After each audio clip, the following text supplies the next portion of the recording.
Let's take a look at Newark Enrolls in action.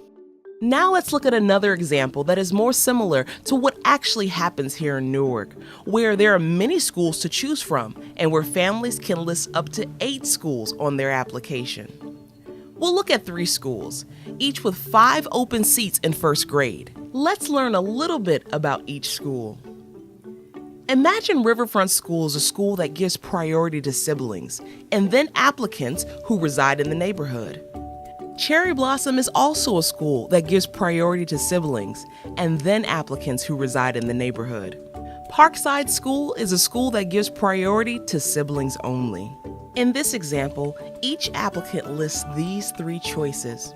So let's take a look at our applicants. As we can see, each school has applicants, and just like in our first example, they are all lined up in order based on their priority group and their random lottery number.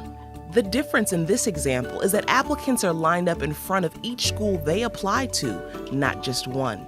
Let's look at one applicant to see what this means. Kayla is entering first grade. She has a sibling who attends Riverfront School. She lives in the neighborhood of Cherry Blossom School. She was assigned a random lottery number of 16.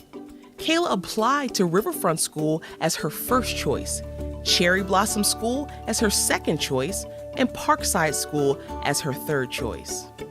As you can see, Kayla is in a different place in line in front of each school she applied to. This is because she has a different level of priority for each school. You can also see that her random lottery number is always the same. Once assigned, the random lottery number does not change.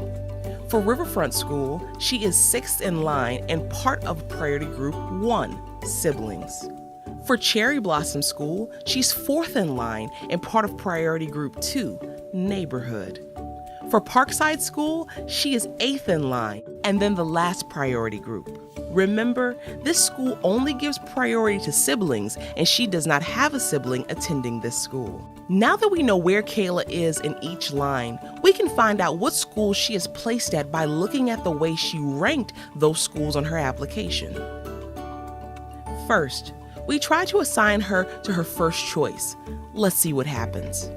Kayla is 6th in line. Riverfront School has 5 available seats. The first 5 applicants standing in line are offered a seat at Riverfront School, so there is no seat available for Kayla. Now let's try to place Kayla at her second choice, Cherry Blossom School. Kayla's in the second priority group, neighborhood priority, and is 4th in line. Cherry Blossom School has 5 available seats. This means we can place Kayla at Cherry Blossom School, her second choice school.